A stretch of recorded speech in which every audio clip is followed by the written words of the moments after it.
কবি সুকান্ত ভট্টাচার্যের কবিতা ছাড়পত্র। যে শিশু জন্ম নিয়েছে আজ রাত্রে, তার মুখে খবর পেলুম সে পেয়েছে ছাড়পত্র এক। নতুন বিশ্বের দ্বারে তাই ব্যক্ত করে অধিকার, জন্মমাত্র সুতীব্র চিৎকারে। খর্বদেহ নিঃসহায়, তবু তার মুষ্টিবদ্ধ হাত উত্তোলিত, উদ্ভাসিত কি এক দুর্বোধ্য প্রতিজ্ঞায়। সে ভাষা বোঝে না কেউ, কেউ হাসে, কেউ করে মৃদু তিরস্কার। আমি কিন্তু মনে মনে বুঝেছি সে ভাষা, পেয়েছি চিঠি আসন্ন যুগে। পরিচয় পত্র পড়ি ভূমিষ্ঠ শিশুর, অস্পষ্ট কুয়াশা ভরা চোখে। এসেছে নতুন শিশু, তাকে ছেড়ে দিতে হবে স্থান জীর্ণ পৃথিবীতে। ব্যর্থ মৃত আর ধ্বংস স্তূপ পিঠে চলে যেতে হবে আমাদের। চলে যাব, তবু আজ যতক্ষণ দেহে আছে প্রাণ, প্রাণপণে পৃথিবীর সরাব জঞ্জাল। এ বিশ্বকে এ শিশুর বাসযোগ্য করে যাব আমি। নবজাতকের কাছে এ আমার দৃঢ় অঙ্গীকার। অবশেষে সব কাজ সেরে আমার দেহের রক্তে নতুন শিশুকে করে যাব আশীর্বাদ। তারপর হব ইতিহাস।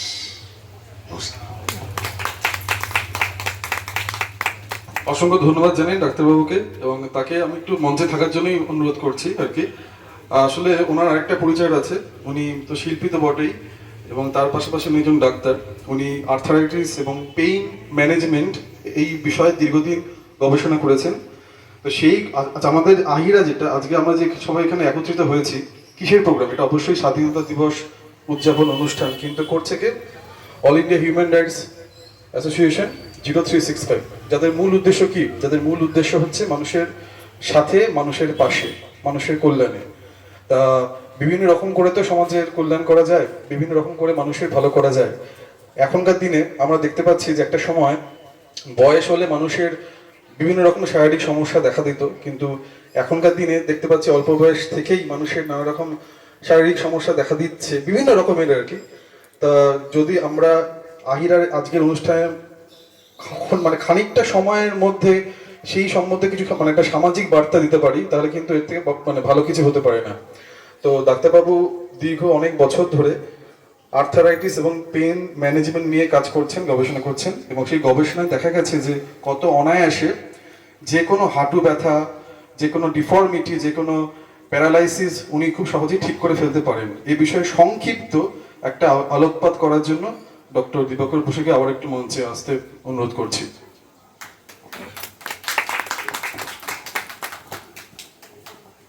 আচ্ছা, এই আমাদের মানে এই যে সমাজ এখনকার দিনে, তার দেখতে পাচ্ছি যে মানে আফটার 50 হাঁটু বেঁকে যাচ্ছে, বা মানে হাঁটু প্রতিস্থাপন করা হচ্ছে, বা যেটা অনেক লক্ষ লক্ষ ব্যয় সাপেক্ষ।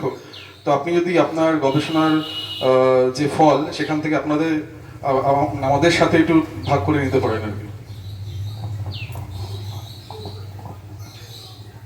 ধন্যবাদ করলেন আমাকে এই একটা সংক্ষিপ্ত সুযোগ দেওয়ার জন্য।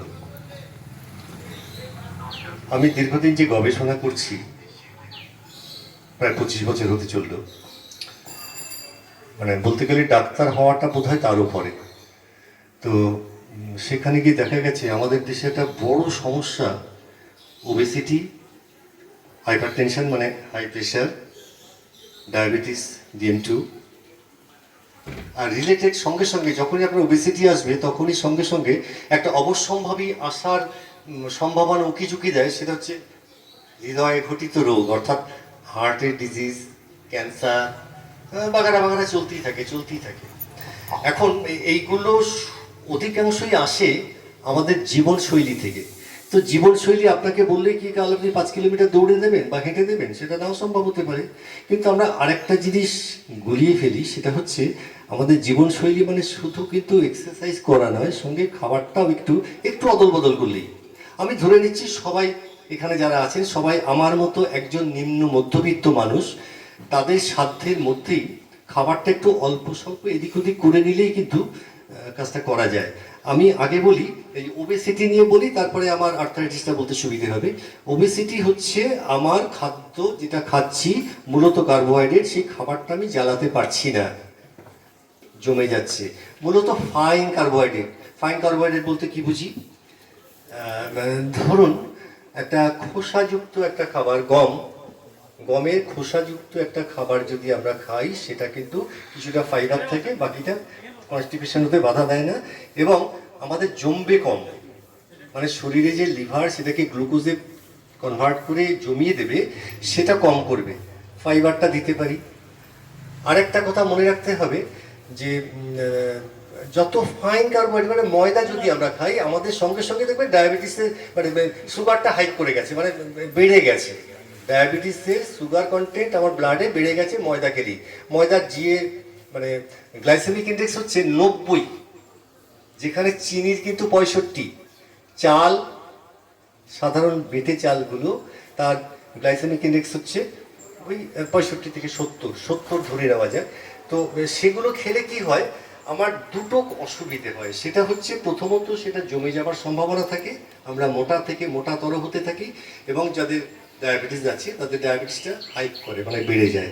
তা আমাদের উচিত হচ্ছে এই খাবারগুলোকে একটু অদল বদল করে নেওয়া। আমরা জবের রুটি খেতে পারি, জবের গ্লাইসেমিক ইন্ডেক্স 22 থেকে 25, এবং গ্লাইসেমিক লোডটা মাথায় রাখতে হবে, কতটা খাবো। আমি যতটা মানে জ্বালিয়ে ফেলতে পারবো ততটাই খাওয়া উচিত। একজন ডাক্তারবাবু দরকার, একজন সঙ্গে সঙ্গে একজন ফিজিওথেরাপিস্টও দরকার, সে কথায় পড়ে আসছি। তো এই গ্লাইসেমিক ইন্ডেক্স অনেকেরই একটা ধারণা নেই, এটা বললে বোধহয় সুবিধা হবে, কারণ আপনি নেট থেকে, প্রত্যেকের হাতে মোবাইল রয়েছে, ওই মোবাইলটা দেখে আপনি বের করে নিতে পারবেন কোন খাবারটা আমার খাওয়া দরকার, কতটা খাওয়া দরকার। প্রত্যেকের কাছে আর্টিফিশিয়াল ইন্টেলিজেন্স রয়েছে, গুগল রয়েছে, আপনাকে বলে দেবে কার জিআই কত। যত জিআই কম হবে তত আপনার শরীরের জন্য ঠিকঠাক হবে। জিআইটা হচ্ছে ধরে নেওয়া যাক একটা সংখ্যা 0 থেকে 100 গ্লুকোজ, সরাসরি যেটা খাবো সঙ্গে সঙ্গেই সেটা আমার ব্লাডে গিয়ে গ্লুকোজটা কনভার্ট হয়ে গিয়ে একদম আমাদের শরীরে লিভার জমিয়ে ফেলবে। জমিয়ে ফেলা মানে সুগারটা তো হাইক করবে, আপনি মোটা থেকে মোটাতর হতেই থাকবেন, অর্থাৎ আপনার ওবেসিটি বেড়ে যাবে। ওয়ারাস 90 হচ্ছে ময়দা, 88 আখের গুড়, চিনি, যেহেতু দুটো কম্বিনেশন, 50% গ্লুকোজ আর 50% হচ্ছে ফ্রুক্টোজ, তার গ্লাইসেমিক ইন্ডেক্স কিন্তু 65।